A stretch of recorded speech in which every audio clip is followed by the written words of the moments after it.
Pessoal, essa semana foi muito legal, a gente falou sobre PCR, Real Time, pelo Instagram, e agora a gente tem a oportunidade de falar sobre a aula completa.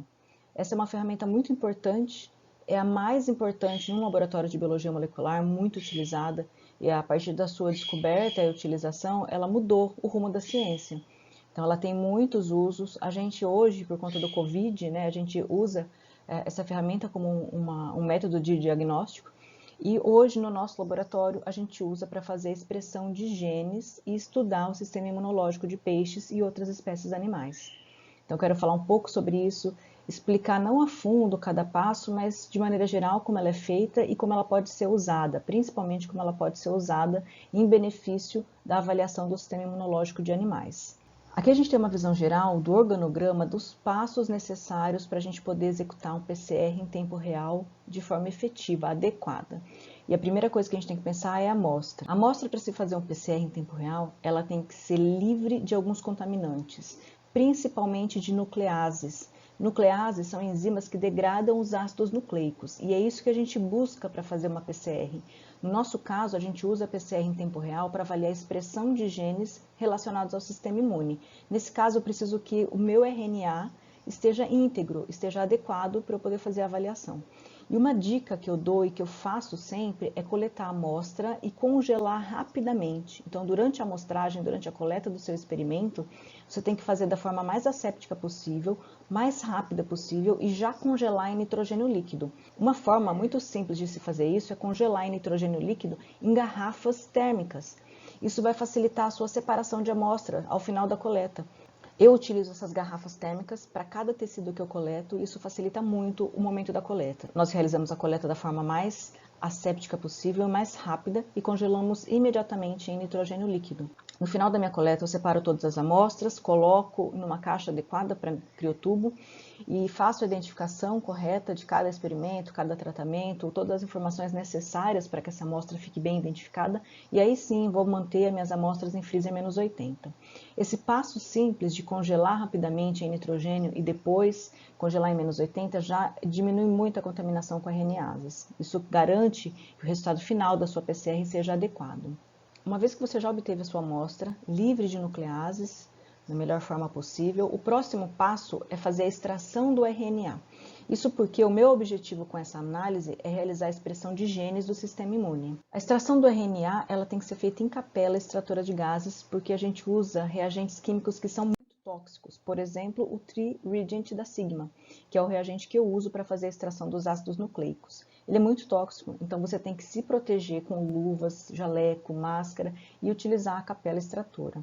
Depois que você extrai o seu RNA, você ainda precisa manter essa amostra em freezer -80, porque ele é muito sensível, ele pode ser degradado facilmente. Além disso, é importante que você saiba a qualidade e a quantidade do seu RNA. E uma das formas para a gente avaliar é fazendo eletroforese desse material. Nesse caso, você utiliza um marcador de peso molecular e você pode então verificar a qualidade do seu material.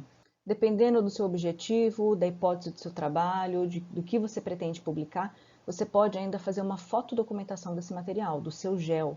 Isso você pode utilizar em alguma publicação, dependendo do tipo, né, do seu trabalho.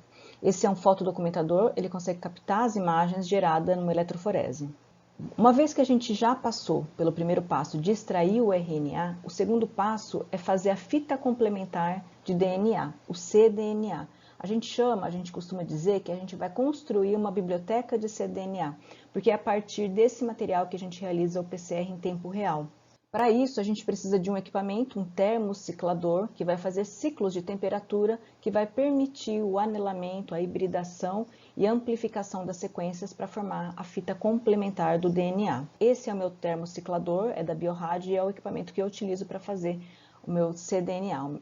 O primeiro passo para se fazer o cDNA é quantificar o RNA que você tem na sua amostra, porque a gente precisa de um valor fixo, a gente usa um kit para sintetizar essa fita, e ela necessita de uma amostra inicial padrão. Eu utilizo o nanodrop, que é um espectrofotômetro que me dá, além da quantidade, a qualidade desse material, e a partir do valor aferido por esse espectrofotômetro, eu faço algumas contas para que o meu volume final de amostra tenha a quantidade de RNA necessário para entrar na reação. eu utilizo o iScript da Biohad para fazer a síntese do meu cDNA. E com isso eu vou obter a minha biblioteca de cDNA. Mais uma etapa vencida, então já construímos a nossa biblioteca de cDNA. O último passo é realmente realizar a análise de PCR em tempo real. Para realizar a PCR em tempo real, eu utilizo o CyberGreen da Biohad também.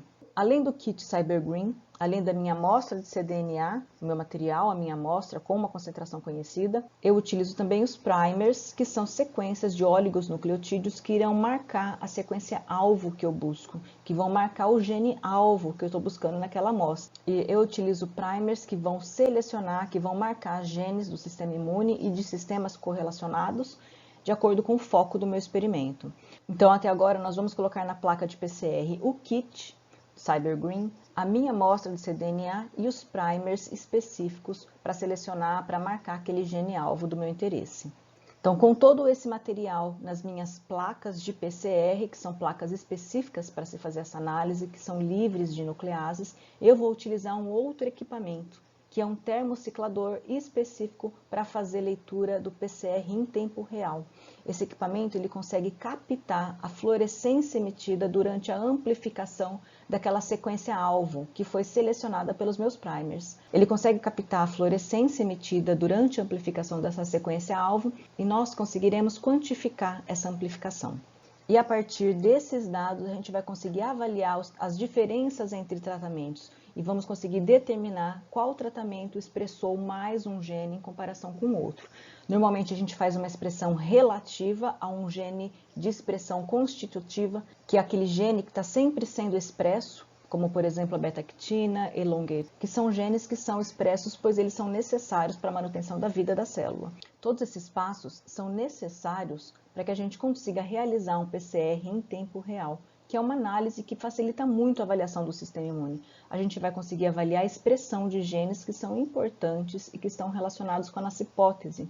Essa é uma análise muito usada, mundialmente usada, e agora no Brasil muitas pessoas, muitos pesquisadores estão utilizando para avaliação de diversos sistemas, inclusive o sistema imune. E eu comecei a utilizar essa ferramenta a partir de um pós-doc que eu realizei na Universidade Autônoma de Barcelona, sob a supervisão do professor Luiz Tort, que é um pesquisador muito conhecido e que utiliza muito essa ferramenta para avaliação das diversas áreas, envolvendo o sistema imune e estresse, que é a área de pesquisa do professor Luiz. Depois que eu terminei o pós-doc e voltei para o Brasil, eu comecei a buscar alternativas para poder aplicar essa ferramenta nos meus estudos. Antes disso, eu não utilizava essa ferramenta.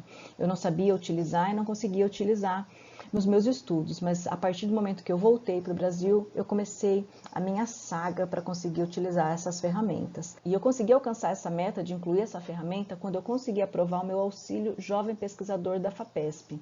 Hoje eu sou responsável por um auxílio jovem pesquisador financiado pela FAPESP. Eu tenho todos os equipamentos necessários para se fazer uma PCR em tempo real e convencional também. E foi assim que eu consegui estabelecer o meu laboratório e a utilização dessa ferramenta nas minhas pesquisas. São muitos passos, para fazer a PCR. Eu sei, a gente tem que fazer todos eles com muito cuidado para evitar contaminações, sempre verificar a qualidade da amostra, do RNA, do DNA, para que a gente consiga realmente executar a análise efetivamente e obter os resultados desejados. Se você tiver interesse ou mais dúvidas sobre essa área, eu tenho um livro, o PCR Real Time aplicado na produção animal, que é um livro onde eu coloquei todas as informações básicas sobre biologia molecular, os protocolos que eu utilizo para a realização da PCR Real Time e como eu utilizo a avaliação da expressão dos genes para fazer correlações com o sistema imune.